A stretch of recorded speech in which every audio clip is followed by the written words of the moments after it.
अस्सलाम वालेकुम dear students. अब हम डिस्कस करेंगे solubilization in non aqueous media. अब तक हमने जितने भी केस डिस्कस किए वो एक्वस मीडिया के थे। अब देखेंगे कि नॉन एक्वस मीडिया में सॉल्वलाइजेशन किस तरह होती है। और नॉन एक्वस मीडिया पोलर भी हो सकता है, नॉन पोलर भी हो सकता है। तो पहला केस हम डिस्कस करेंगे solubilization in polar non aqueous media. और पोलर नॉन एक्वस मीडिया में दो तरह के सॉल्वेंट हैं।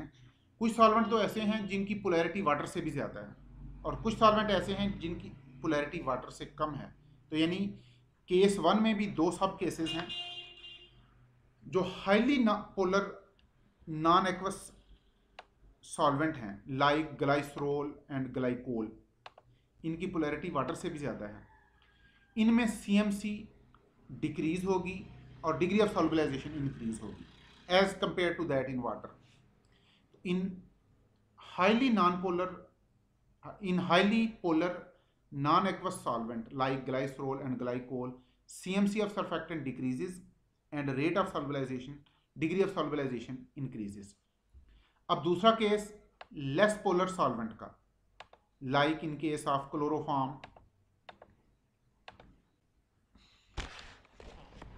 Dichloromethane, dichloroethane, like this. तो लेस पोलर सॉल्वेंट में CMC ज़्यादा होगी, सॉल्वलाइजेशन कम होगी। मोर पोलर सॉल्वेंट में CMC कम है, सॉल्वलाइजेशन ज़्यादा है then in case of water. And in less polar solvent CMC increases and degree of solubilization decreases. बल्कि ज़्यादातर केसेस में अगर सॉल्वेंट की पोलैरिटी कम हो तो माइसलाइजेशन नहीं होती या बड़ी मुश्किल से होती है। सॉल्वेंट की पोलैरिटी कम होती जाए तो माइसलाइजेशन का प्रोसेस डिफिकल्ट हो जाएगा, CMC इंक्रीज होगी। इसकी वजह यह है कि हम बार बार ये कहते आए हैं कि माइसलाइजेशन और सॉल्वलाइजेशन ये डिपेंड करती हैं, डायरेक्टली डिपेंड करती हैं on dissimilarity between surfactant and solvent. Surfactant और सॉल्वेंट में डिसिमिलैरिटी जितनी ज़्यादा होगी उतना ही माइसलाइजेशन भी ज़्यादा होगी और सॉल्वलाइजेशन भी ज़्यादा होगी। सॉल्वेंट की जब पोलैरिटी ज़्यादा है तो सरफेक्टेंट के साथ उसकी डिसिमिलैरिटी भी ज़्यादा है, इसलिए माइसलाइजेशन भी ज़्यादा होगी, डिग्री ऑफ सॉल्वलाइजेशन भी ज़्यादा होगी। लेकिन जब सॉल्वेंट की पोलैरिटी कम हो जाए तो सरफेक्टेंट के साथ उसकी डिसिमिलैरिटी कम हो जाएगी, लिहाजा CMC इंक्रीज होगी, माइसलाइजेशन डिक्रीज होगी, सॉल्वलाइजेशन भी डिक्रीज होगी।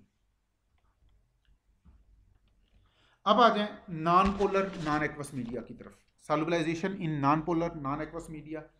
नॉन पोलर माइसल में रिवर्स माइसल बनते हैं, that are also called inverse micelle. और इनवर्स माइसल में हाइड्रोफिलिक पार्ट कोर में चले जाते हैं, हाइड्रोफोबिक पार्ट बाहर की तरफ होते हैं। Hydrophilic groups are directed inward and hydrophobic groups are directed outward. और अगर वाटर भी प्रेजेंट हो तो रिवर्स माइसलाइजेशन को ज़्यादा प्रमोट करता है, क्यों कि जो सॉल्वलाइजेट कोर में जाते हैं। रिवर्स माइसल जब बन गया नॉन पोलर मीडिया में, आपके पास एक नॉन पोलर सॉल्वेंट है, आपने उसमें सरफेक्टेंट ऐड किए, रिवर्स माइसल बन गया। ये देखें, अब इस रिवर्स इसमें जब आप वाटर डालेंगे तो वाटर चूंकि पोलर है, वाटर इस माइसल की कोर में चला जाएगा, और जो सॉल्वलाइजेट कोर में जाते हैं वो डिग्री ऑफ सॉल्वलाइजेशन को इनहांस करते हैं।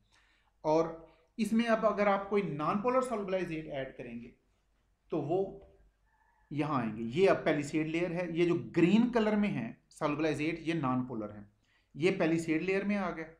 और ये जो रेड कलर में बनाए हैं सर्कल ये पोलर सॉल्वलाइजेट हैं, ये माइसल की कोर में चले गए।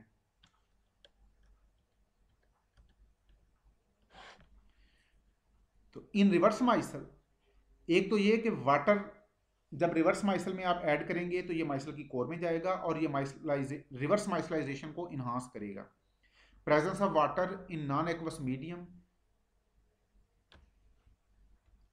इन non aqueous non polar solvent, presence of water in non aqueous non polar solvent promotes reverse micellization. And in reverse micelle polar solubilizates are solubilized in core of micelle. Reverse micelle का aggregation number normal micelle से कम होता है और अच्छा खासा कम होता है।